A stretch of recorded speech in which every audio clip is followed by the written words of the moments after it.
I was 15 when I walked home from school to find everything gone. At first, I thought maybe I had the wrong address. The front yard looked bare. No bike leaning against the railing, no porch chair, no flower pots my mom used to forget to water. The front door was locked, which wasn't unusual. What was strange was the silence. No dog barking, no sound of the TV.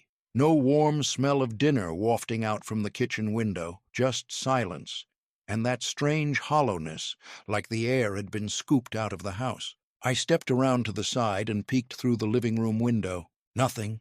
No couch, no rug, no pictures on the walls, just an empty shell of what had been my life until that morning. I knocked, then banged, then tried to push the door. I called out, "Mom? Dad?"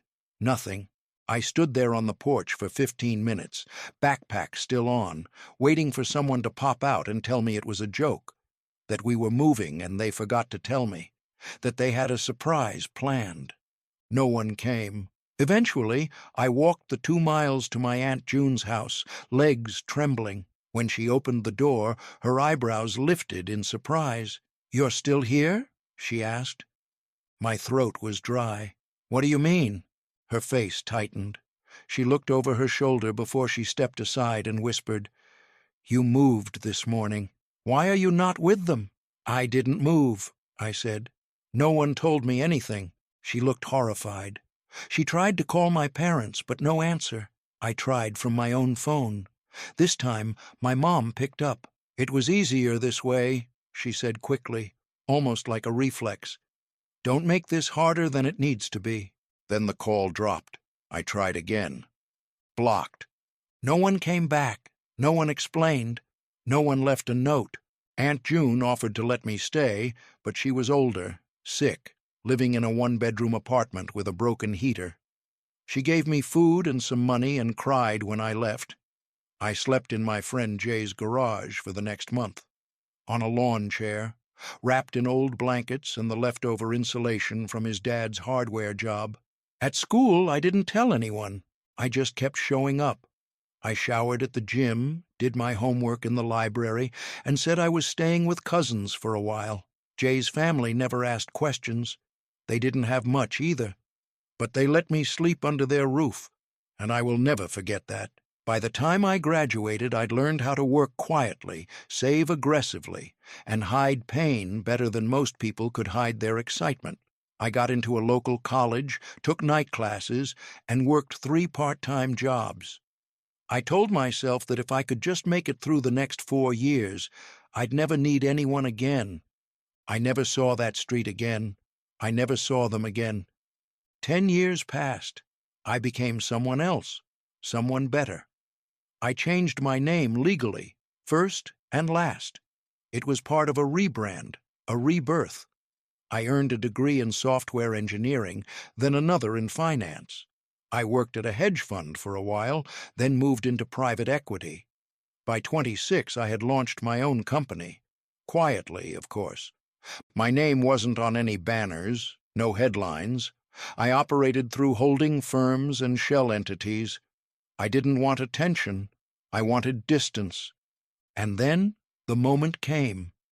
The company I built acquired a commercial development in a mid-sized city, one that happened to include a failing real estate portfolio owned by a company my father was part of. He never saw the buyer's name. He never saw my name on the paperwork. But I saw his. It was poetic. I didn't sabotage him. I didn't have to. Their portfolio was already bleeding. We bought it out, restructured the debt, and issued new management terms. One of the final filings included a change of owner notification. It went to every stakeholder. That's when they found me. The messages started showing up a week later.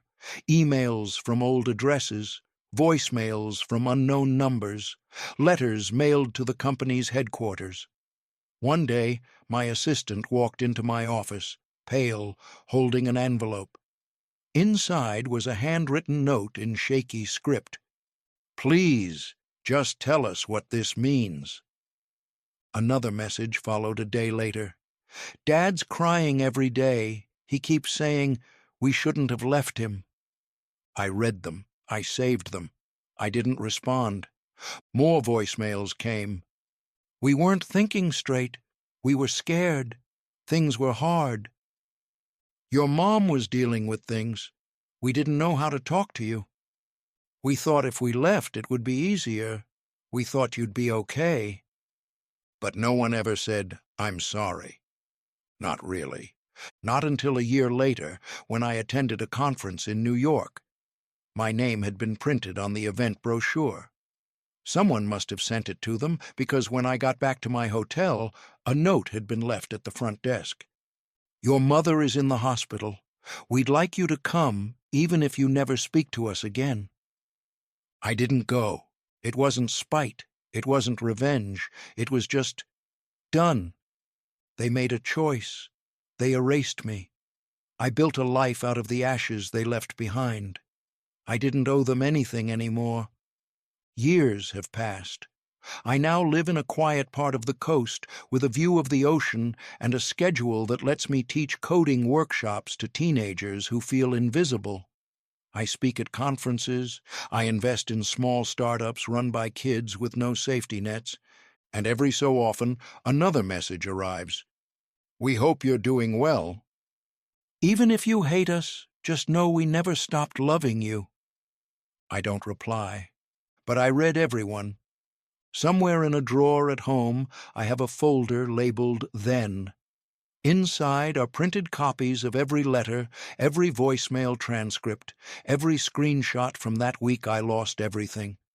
And every time I doubt myself, every time I wonder if I was too harsh, I open that folder and read the one sentence that started it all.